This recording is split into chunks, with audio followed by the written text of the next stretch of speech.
Kita hari ini akan membahas buku berjudul Everything About Overthinking, karya R.D. Asti. R.D. Asti adalah nama pena dari Astrid Savitri, penulis kelahiran Bandung. 15 Juni ini merupakan penulis dengan kekhususan buku-buku non-fiksi. Ia menyukai dunia tulis-menulis sejak SD. Ia menulis cerpen dan beberapa di antaranya dimuat di majalah anak-anak dan majalah remaja. Ketika beranjak dewasa, penulis semakin fokus pada dunia penulisan, baik sebagai blogger, content writer, dan founder komunitas menulis Lingua Aksara. Hingga sekarang, Astrid telah menerbitkan lebih dari 20 buku non-fiksi dan beberapa novel digital. Insight pertama, bedanya berpikir panjang dan overthinking. Kita semua terlalu tenggelam dalam pikiran masing-masing tentang berbagai hal sehingga terjebak dalam spiral pertanyaan semacam bagaimana kalau yang kerap datang dan pergi bersama kehidupan? Bagaimana kalau aku nggak lulus ujian?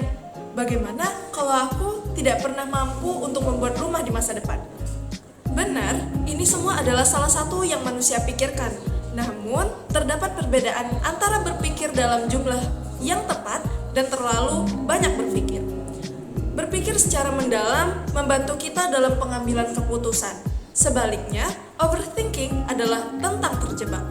Dengan kata lain, meskipun berpikir secara mendalam dan overthinking mungkin terdengar serupa, sebenarnya keduanya sangat berbeda. Mari kita jelajahi bagaimana mengenali perbedaan antara berpikir secara mendalam dan overthinking. Seperti contoh, kamu sedang merencanakan pesta ulang tahun untuk adik kesayanganmu. Kalau kamu berpikir secara mendalam tentang perencanaan pesta, kamu akan memikirkan pilihan makanan yang paling cocok untuk para tamu. Kamu akan memikirkan siapa saja yang mungkin memiliki alergi makanan atau ada yang merupakan seorang vegetarian dan memastikan apa menu yang sesuai untuk mereka dan apa saja yang perlu dibeli di supermarket. Dalam skenario ini, kamu mempertimbangkan semua opsi dengan cara yang logis dan membumi. Kamu bahkan mungkin merasa bersemangat saat merencanakan pesta ini, membayangkan para tamu menikmati percakapan yang bermakna sambil mencicipi makanan enak yang kamu sediakan. Sekarang, katakanlah kamu merencanakan pesta yang sama, tetapi dalam keadaan overthinking. Kamu terus mengkhawatirkan apakah orang-orang yang kamu undang bisa berbaur satu sama lain, apakah mereka akan bersenang-senang, atau apakah mereka tidak akan hadir sama sekali. Kamu berulang-ulang memikirkan kemungkinan terburuk untuk pesta ini. Dalam skenario ini, kamu terobsesi dengan hal-hal yang mungkin terjadi dan ini membuat kamu makin merasa memburuk. Makin dipikirkan, makin buruk perasaanmu.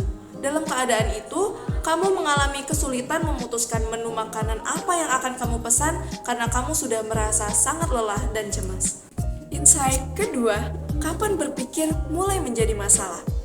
Otak manusia adalah sebuah prosesor luar biasa yang mampu membuat keputusan sadar dan bawah sadar puluhan ribu kali per hari. Ketika menggunakan kemampuan ini untuk menganalisis sesuatu sehingga kita bisa menghasilkan keputusan-keputusan yang cermat, namun begitu kita terjebak menganalisis setiap hal berulang-ulang, maka yang muncul adalah kekhawatiran berlebihan serta ketidakmampuan membuat keputusan. Pertanyaannya, kapan sifat ingin tahu benar-benar membantu dan kapan overthinking bisa mulai menjadi masalah? Dan apakah ada yang bisa dilakukan untuk menghentikannya? Overthinking adalah ketika kita tidak berhenti memikirkan sesuatu atau situasi yang sama berulang-ulang pada titik yang menghalangi kegiatan harian dan hidup kita. Overthinking biasanya terbagi dalam dua kategori, yaitu mencemaskan masa lalu atau mengkhawatirkan masa depan. Overthinking tidak sama dengan stres atau khawatir mengenai keadaan tertentu. Berpikir mendalam dalam jangka pendek tentang situasi-situasi yang membuatmu stres bisa mendorongmu bergerak mencari solusi. Misalnya ketika kamu gugup saat akan memberikan presentasi penting, stres yang muncul bisa membantumu mengambil tindakan. Kamu akan mempersiapkan presentasi tersebut dengan baik dan kemudian tiba sedikit lebih awal di tempat pertemuan untuk memastikan segalanya berjalan lancar. Di buku ini menjelaskan bahwa tidak semua overthinking itu buruk, akan tetapi hal itu menjadi tidak sehat ketika kamu menjadi kesulitan mengambil tindakan atau mengganggu kehidupan dan kebahagiaanmu sehari-hari. Insight ketiga, pikiran orang lain bukan urusanmu. Merasa diterima dalam sebuah kelompok merupakan keinginan yang wajar. bahkan menjadi sebuah kebutuhan bagi setiap manusia.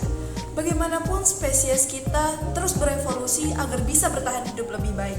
Sayangnya, terkadang kebutuhan itu menjadi begitu berlebihan, sehingga apa yang orang lain pikirkan tentang kita menjadi jauh lebih penting daripada apa yang kita pikirkan tentang diri sendiri. Yang pasti, ingin diakui secara positif bukanlah hal yang buruk. Kita semua membutuhkan sedikit kesadaran tentang bagaimana orang lain memandang kita, agar tetap seimbang dan selaras dengan bagaimana kita melihat orang lain.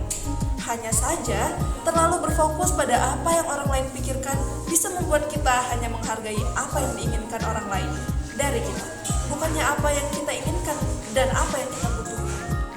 Ada 3 cara jitu untuk membantu kita berhenti overthinking. Yang pertama, sudut pandang. Kalau kita tidak peduli sama apa yang dibilang orang tentang kita, tentu kita tidak akan merasa terganggu. Toh, setiap orang mempunyai insecure levelnya, jadi ingat bahwa mereka juga khawatir dengan penilaianmu. Yang kedua, mengamati dan mempertanyakan. Ketika kita berpapasan dengan seseorang, namun mereka tidak merespon seperti tersenyum atau menyapa, kita langsung berpikir negatif. Padahal kenyataannya itu tidak. Jadi pertanyakan pada pikiranmu, bukan malah berasumsi yang tidak-tidak. Yang ketiga, melepaskan kesempurnaan. Kita merasa bahwa ketika kita melakukan suatu hal yang benar, kita akan dicintai dan dihargai. Padahal orang berpikir tentang kita karena berkaitan dengan diri mereka, bukan kita. Menurut aku sih, setelah kita baca buku Everything About Overthinking, kita juga perlu pengimplementasian dari diri kita sendiri agar kita tahu proses bagaimana untuk menjadi manusia yang tidak overthinking. Berdamailah, masa yang telah lewat tidak bisa kamu ubah. Ikhlaskan pelan-pelan, maafkan dirimu yang dulu, setidaknya kamu telah belajar dari masa lalu. Kurangi prasangka burukmu terhadap masa depan, karena itu di luar kuasamu. Ikhlaskan, lepaskan, semua akan baik-baik saja. Nah, semoga apa yang udah aku sampaikan bermanfaat ya buat kalian. Dadah, selamat membaca.